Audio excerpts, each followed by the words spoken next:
मैं आपका हमारे YouTube चैनल में पेंशनर्स, फैमिली पेंशनर्स और कर्मचारियों के लिए 5 बड़ी मैं खबरें देने वाला हूं, जिसमें आप सभी के लिए कई सारी बड़े अपडेट्स होंगे। जैसा कि आप सभी को पता है कि अब एक बजट सेशन आएगा जिसमें कर्मचारियों पेंशनर्स के लिए भी कई सारी चीजें उसमें दी जा सकती है, क्योंकि अब गवर्नमेंट के ऊपर कई सारी चीजों का लेकर के इन पर, चाहे वो 18 मंथ्स के डीए एरियर्स हो, मिनिमम पेंशन हो, पेंशन टैक्स फ्री हो, ऐसे करके बहुत सारी इश्यूज हैं जो गवर्नमेंट इनको सॉल्व कर सकती है। तो कौन कौन से वो इश्यूज होंगे जिन पर हम बात करेंगे, साथ ही साथ आप हमें कमेंट बॉक्स में कमेंट करके बताएगा कि जो 5 सामने आप स्क्रीन पर देख पा रहे हैं ये सबसे बड़े इश्यूज हैं पेंशनर्स और एम्प्लॉइज के लिए, तो इन पर डिस्कस करेंगे। साथ ही साथ इसके अलावा और भी कई अपडेट्स मैं दूंगा, इसलिए इस वीडियो को पूरा लास्ट तक देखिएगा। और अगर चैनल पर पहली बार आए तो चैनल को फ्री में सब्सक्राइब जरूर करिएगा। सब्सक्राइब के ब्लैक बटन को प्रेस करके साथ ही साथ आप हमारे वीडियोस की लेटेस्ट इन्फॉर्मेशन और लेटेस्ट अपडेट्स के लिए चैनल को सब्सक्राइब करने के बाद घंटे के निशान को यानी कि बेल आइकन को प्रेस करना बिल्कुल मत भूलिएगा, तभी आपके पास हमारी वीडियोस की लेटेस्ट अपडेट्स आ पाएगी और आप हमारे वीडियोस को इसी तरीके से आगे भी वॉच कर पाएंगे। जैसा कि आप सभी को पता है कि मैं पहली बड़ी खबर देने वाला हूं 18 मंथ्स के डीए एरियर्स पर, क्या उसमें अपडेट्स हैं। दूसरी बात है कि मिनिमम पेंशन आपकी 9,000 रुपए है, उसमें कितनी बढ़ोतरी होनी चाहिए। तीसरा बड़ा अपडेट्स, पेंशनर्स मोस्टली कमेंट्स करते हैं जिन भी पेंशनर्स की टैक्स में कटौती होती है उस टैक्स स्लैब में आते हैं, उस पर क्या अपडेट्स है। साथ ही साथ एक बड़ा अपडेट है पेंशन में 5, 10 और 15% की बढ़ोतरी को लेकर के, वो भी एक बड़ा अपडेट है इसमें कि क्या उसमें अपडेट निकल कर आ रहा है। साथ ही साथ इसमें और 8वें वेतन आयोग को लेकर के भी इसमें कई सारे अपडेट निकल के आएंगे। क्या ये बजट सेशन में क्या क्या चीजें होंगी वो भी इस वीडियो में मैं बताऊंगा, इसलिए वीडियो थोड़ा सा लंबा हो सकता है लेकिन डिटेल में बताऊंगा और पूरी अपडेट मिलेगी आपको, इसलिए पूरा लास्ट से देखिएगा। जैसा कि आप सभी को पता है कि अब बजट सेशन आएगा, उसमें पेंशनर्स की कई सारी मांगे या कई सारी डिमांड्स पूरी हो सकती हैं। जी हाँ दोस्तों, और सूत्रों की माने तो इसमें कई सारी चीजों में देखने को मिल सकती है, वो कर्मचारियों और पेंशनर्स को काफी ज्यादा राहत देखने को मिल सकती है और कई सारी चीजों पर उसमें अपडेट्स और चीजों को बढ़ोतरी देखने पर मिल सकती है, जिनमें सबसे ज्यादा जो है मैटर सबसे बड़ा है 18 मंथ्स के डीए और डीआरस का। हालांकि बहुत सारे पेंशनर्स और कर्मचारी ये बोलते हैं कि 18 मंथ्स के डीए एरियर्स पर आप बार बार बात क्यों करते हैं, उस पर अपडेट क्यों देते हैं जबकि वो नहीं मिलने वाला। तो मैं आपको बता दूं, ये आपका पैसा है, 18 मंथ्स का डीए और डीआरस आपको मिलना ही चाहिए।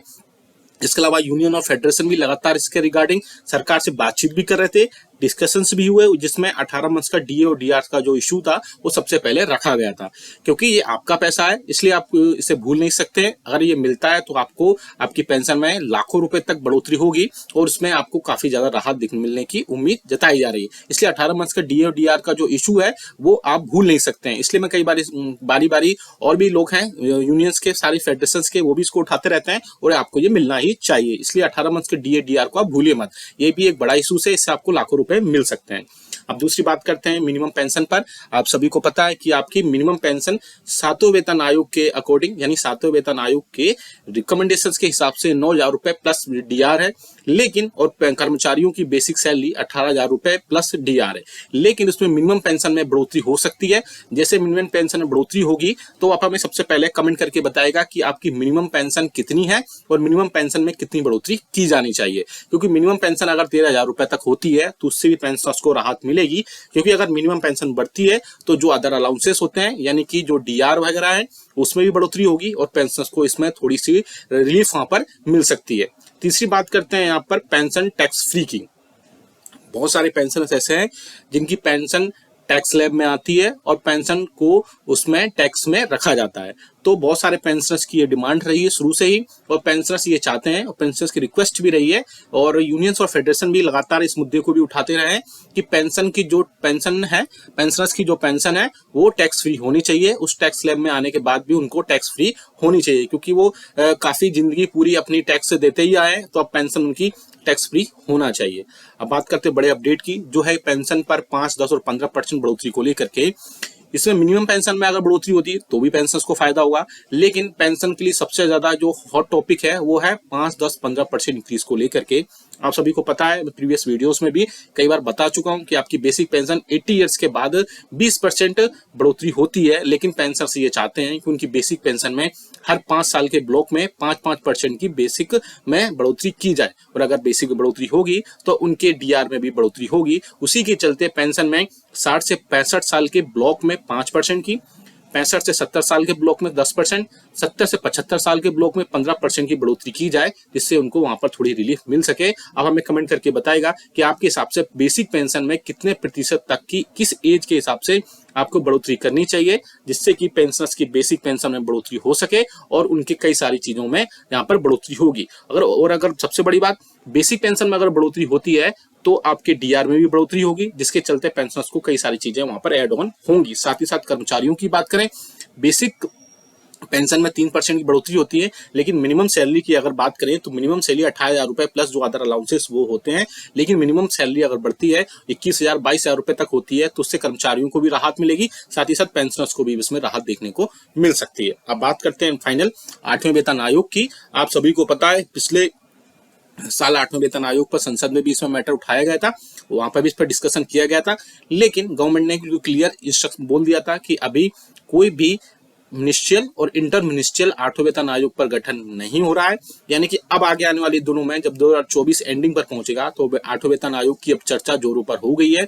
मीडिया में जो खबरें आ रही हैं उनकी अगर माने तो 8वें वेतन आयोग का गठन जल्द से जल्द हो सकता है। आपको जानकारी के लिए बता दूं, और आपको पता भी है कि 7वें वेतन आयोग का गठन 2016 में हुआ था, लेकिन उससे पहले एक कमेटी बनाई गई थी, उस कमेटी के रिकमेंडेशंस दिए गए थे और कमेटी के रिकमेंडेशन देने के बाद ही उसमें उसके रिकमेंडेशंस माने गए थे और आपकी 2016 से आपकी सैलरी और पेंशन में बढ़ोतरी की गई थी 6 पे कमीशन के बाद से।